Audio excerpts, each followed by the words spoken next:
What's up, guys? Gonna do a little update on my Mazda. There she is. And I'm sure most of y'all have already heard I'm doing something a little different this season. I guess I'm jumping on the bandwagon with the Procharger setup. I've pretty much been running turbos since back in the 90s. Did run Procharger once. Me and a buddy had a car that we put together back when Procharger first started doing superchargers. We had an old Camaro with a one of the original P600B superchargers, and we ran that for a while, and it was actually pretty fun. The damn thing was loud as hell though, but it was a fun little ride back then. But anyway, I'm going with an F3 136 Procharger gear drive setup on this. So I'm keeping my Hemi since all my deals that I was working on fell through. I guess it's just meant to be that I need to be running this thing. I mean, it is a badass engine. I mean, it's really equivalent to anybody else's out there. So it's not like anybody really has more motor than what this is.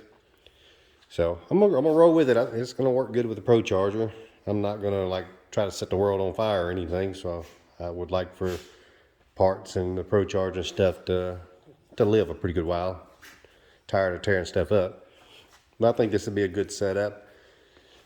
I was concerned that there wouldn't be enough room for the Procharger in this car, because this isn't a small car like a lot of people think. It's a 104-inch wheelbase, but it just has a stubby back end and a stubby front end that throws it all off. Now, I was concerned that it may not have enough room for the Procharger, but actually it ends up being flawlessly perfect fit for the Procharger.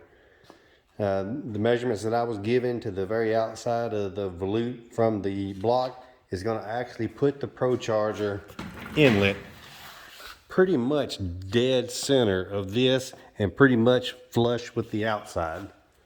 So you couldn't ask for it to be any better. So once it's there, it will actually be just barely sticking out. I mean, it'll just be just the perfect inlet right there. So I thought that was pretty nice. I was scared it was going to actually stick out quite a bit, but measurement shows that it's going to be like exactly where it needs to go. So that's going to work out good. Oh, and on the headers, I don't have room for real zoomies, because as you see, the door is right there. There's no room. So what I've decided to do is do the 4-pipe zoomy looking rig right there. So I'll have 4 pipes coming out like that, 90 degrees. Probably have them tilted back about a 45-degree angle.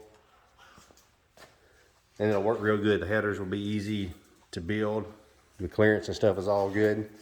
So that's going to work out pretty good. Have a little bit of a challenge there, because I'm going to have to make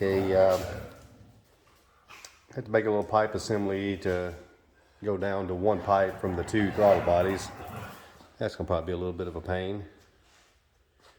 Fuel cell shouldn't be any problem. I should be able to put it on either corner. Also stripped all the wiring out of the car, and I'm rewiring it, getting it back set up, putting my Max ECU, Pro Max ECU setup back in it. And another thing that's kind of good about a Procharger setup is wiring wise, they're pretty simple. It's not a whole bunch of extra stuff that you have to have. So I do have my FT Spark system. That's been a good system so far. I haven't had any issues with it. That should be about the extent of the electronics, is between that and that stuff right there. So that'll clean my wiring up quite a bit.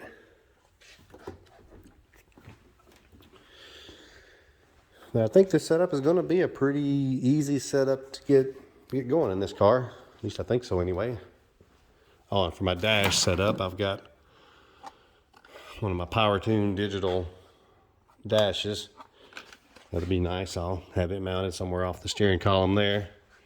It's nice because it'll can in with my Max ECU and pull all the signals and stuff on there. It's fully programmable, so I can put whatever I want on it.